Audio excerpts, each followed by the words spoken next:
Good morning students. आज हम आपसे इंडस्ट्रियल डिस्प्यूट एक्ट 1947 के जो महत्वपूर्ण डेफिनेशन क्लाज हैं, जो आपके एलएलबी के पॉइंट ऑफ व्यू से महत्वपूर्ण है, उस पर हम चर्चा करेंगे। जिसमें आज मेरा पहला वीडियो जो है इंडस्ट्री पर होगा। इंडस्ट्री मीन्स उद्योग। जो इंडस्ट्रियल डिस्प्यूट एक्ट 1947 के सेक्शन 2J में डिफाइन किया गया है। यदि आप जो है 2J की डिफिनेशन को ध्यान में देंगे तो यह जो है डिफिनेशन जो है दो अप्रोच के साथ जो डिफाइन किया गया है, एक एम्प्लॉयर की ओर से और दूसरा एम्प्लॉय की ओर से। सामान्य जो है बात इंडस्ट्री के संदर्भ में यह है कि एक नियोजक अपनी पूंजी जो है किसी कारोबार उपक्रम के संबंध में लगाता है और कर्मकार जो है अपनी जो है कुशल या अकुशल जो है सेवाएं प्रदान करता है। इसी व्यवस्था को हम इंडस्ट्री जो है कहते हैं। यदि बियर एक्ट के अकॉर्डिंग हम देखें तो उससे ये पता चलेगा कि उद्योग से तात्पर्य कोई ऐसा निकाय है जिसमें जो है कोई व्यापार, कारोबार, उत्पादन, उपक्रम और नियोजक के आजीविका से है।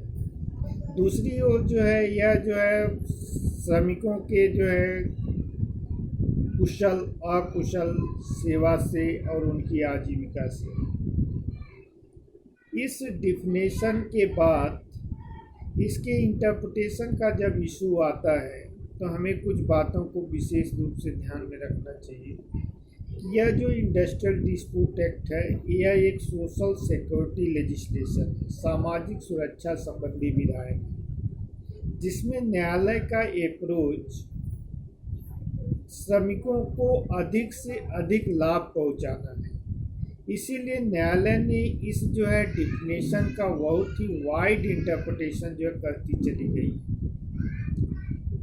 इंडस्ट्री के संदर्भ में जो सबसे महत्वपूर्ण केस है, जो आपका लीडिंग केस भी है, वह है जो Bangalore water supply sewage board and versus A Rajappa का केस, जो 1978 का केस है।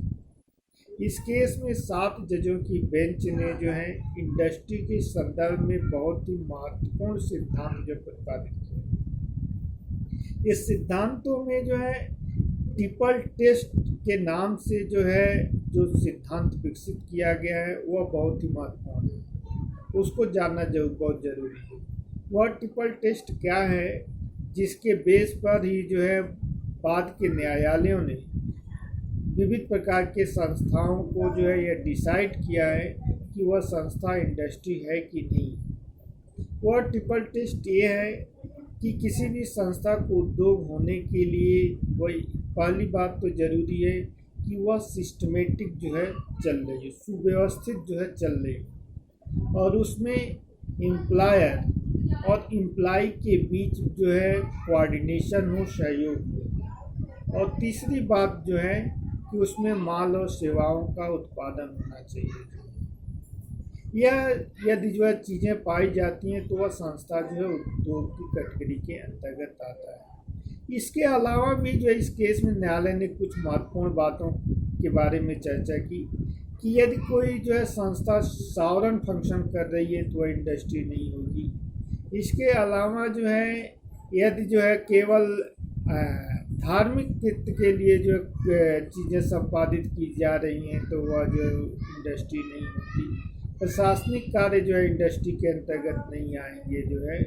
इसके अलावा न्यायपालिका जो है इंडस्ट्री के अंतर्गत नहीं आएगी। ये सारी बातों की चर्चा जो है इसमें जो है की गई है। साथ ही साथ एक सबसे महत्वपूर्ण बात जो है इसमें है कि इंडस्ट्री के लिए सामान्यतः यह माना जाता है कि यह जो है लाभ कमाने के पर्पज से गठित की गई संस्था है, लेकिन लाभ प्राप्त करना न्यायालय के जो राय के अनुसार यह एक महत्वपूर्ण और अनिवार्य तत्व नहीं है। इसी नाते आप देखें कि विविध प्रकार की संस्थाएं जो है इंडस्ट्री के डिफिनेशन के अंतर्गत न्यायालय ने शामिल जो है कर दिया। एक पहली बात हम करें नगर निगम, जिसके संदर्भ में जो महत्वपूर्ण केस है आपका जो है DR Banerjee versus PR Mukherjee, जिसको बजबज म्यूनिसिपैलिटी केस के नाम से भी जाना जाता है। इस केस में न्यायालय ने नगर निगम को उद्योग माना है। वह नगर निगम आप जानते हैं कि वह जो केवल माल का उत्पादन नहीं करता, किसी माल का उत्पादन नहीं करता, बल्कि एक भारी पैमाने पर लोगों की सेवाएं प्रदान करता है।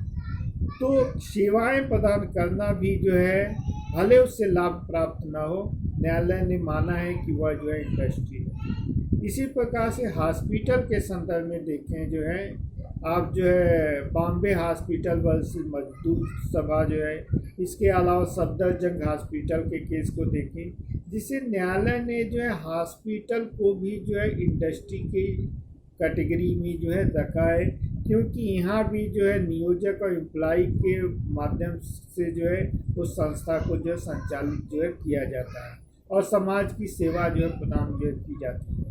इसके अतिरिक्त हम देखें विश्वविद्यालय के संदर्भ में जो है, तो उसके संदर्भ में एक रिलेवेंट और महत्वपूर्ण केस है दिल्ली विश्वविद्यालय वर्सेस रामनाथ एवं, जिसमें जो है कुछ कर्मचारियों को सेवा से निकाल दिया गया था जो वहाँ पे बस चला रहे थे। तो न्यायालय ने कहा कि विश्वविद्यालय भी एक इंडस्ट्री है। यह विश्वविद्यालय केवल इंडस्ट्री नहीं है, बल्कि वह सामान्य इंडस्ट्रियों की जो है गार्जियन है, पेरेंट्स है, जहाँ से जो उसके प्रोडक्ट हैं अनेक प्रकार के इंडस्ट्री को पैदा करते हैं।